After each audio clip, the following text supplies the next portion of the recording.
কাল আবার ওই রকম হয়েছে। কেন, তুমি ওষুধ খাচ্ছ না? হ্যাঁ ওষুধ তো খাচ্ছি, তাও কেন এরকম হচ্ছে বুঝতে পারছি না। ওষুধ খাওয়ার পরে তো এইরকম হওয়ার কথা না। সেটা তো আমিও বুঝতে পারছি না। আচ্ছা, আমি ভাবছি এই বিষয়ে আমার একটা বন্ধুর সাথে কথা বলবো। কি কথা? সেটা নয় পরে জানাবো তোমাকে। চলো আমরা একটু হেঁটে আসি।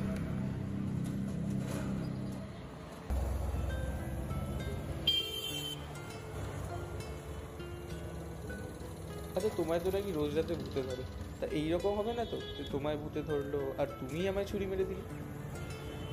হ্যাঁ এই জন্য না ভালো লাগে।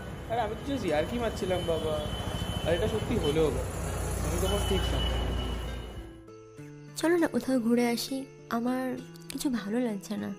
হ্যাঁ, কোথায় যাবে বলো? দার্জিলিং যাবে, সিকিম যাবে, নাকি অন্য কোথাও যাবে? কোথায় যাব তুমিই ঠিক করে কোথায় যাওয়া হবে। আমি শুধু এইসব কিছুতে ওই দূরে কোথাও যেতে চাই। আচ্ছা ঠিক আছে, তাহলে আমাদের আগে তোমাকে চেক আপ করাতে হবে, দেন সব কিছু গুছিয়ে তারপর ঘুরবো। ওকে ঠিক আছে। আচ্ছা, আজকে তুমি কাজলটা পরে আসোনি কেন? কাজল ছাড়া আমাকে ভালো লাগে না। তোমাকে এমনিই খুব মিষ্টি লাগে। তাই নাকি? হ্যাঁ তাই।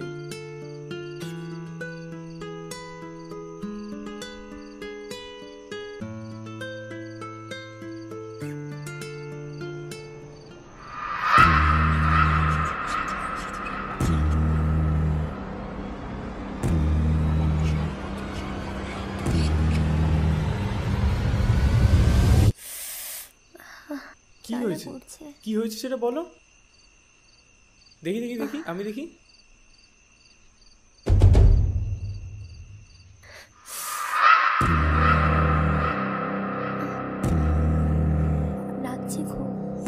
কিছু হয়নি, কিছু হয়নি, কিছু হয়নি। আমি বলছি শোনো, এখানে থাকতে হবে না, বাড়ির দিকে শোনো। আস্তে আস্তে এসো, আস্তে আস্তে।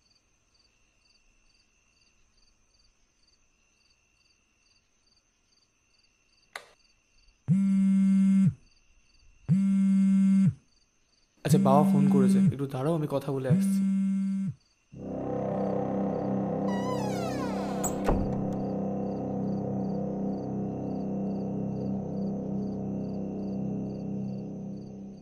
হ্যাঁ বাবা বলো। খুব একটা ভালো নেই, আবার সেই আগের মতো।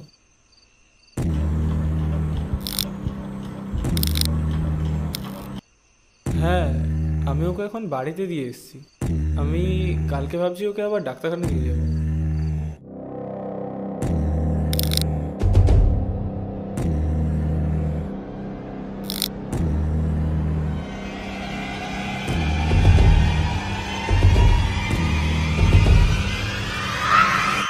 করছো কেন?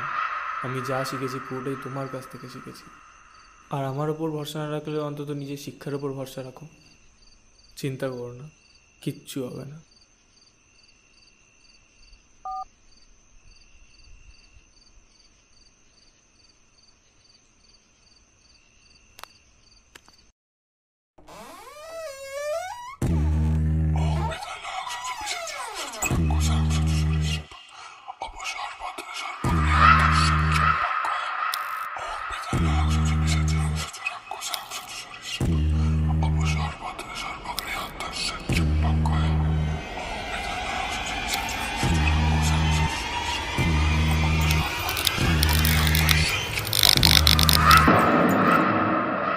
এটা কি করতে যাচ্ছিলে তুমি? তোমার তোমার লাগেনি তো? না, আমার কোথাও লাগেনি। না, লেগেছে। লাগেনি কোথাও আমার। তুমি তুমি এই তুমি সব শান্ত, কিছু তুমি আমার শান্ত জন্য হও। হচ্ছে। কিছু হয়নি বলছো, তুমি শান্ত হও। এই সব কিছু আমার জন্য হচ্ছে। তুমি শান্ত হও, কিছু হয়নি।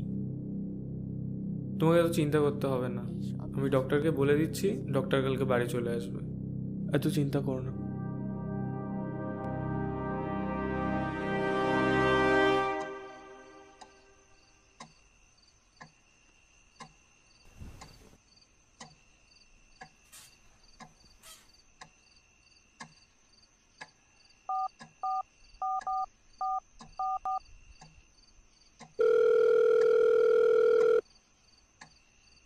হ্যালো, হ্যাঁ বলো। বাড়ি পৌঁছে গেছো? হ্যাঁ পৌঁছে গেছি। আচ্ছা, তুমি তাহলে খাওয়া দাওয়া করে শুয়ে পড়ো।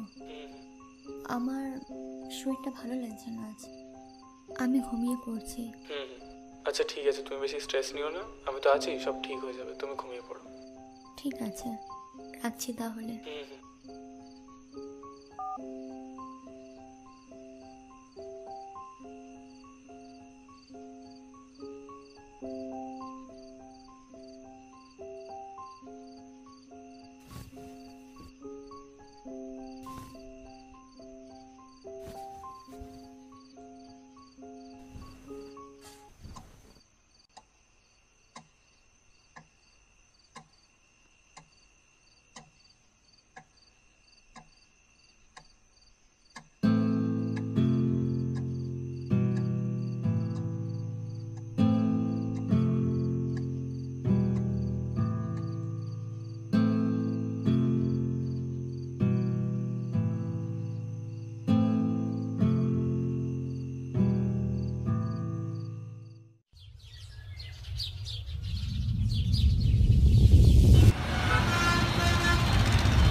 দেখুন, এই রকম কেস আমার কাছে কিন্তু খুবই রেয়ার আসে, কারণ টানা 6 মাস ধরে সেশন চলার পরেও কমে তো নি, বরং আরও বাড়ছে।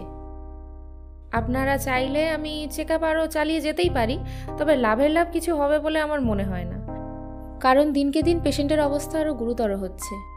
ও যে কোনো সময় নিজের বা অন্যের ক্ষতি করে ফেলতে পারে। ঠিক আছে, আজ আমি আসি।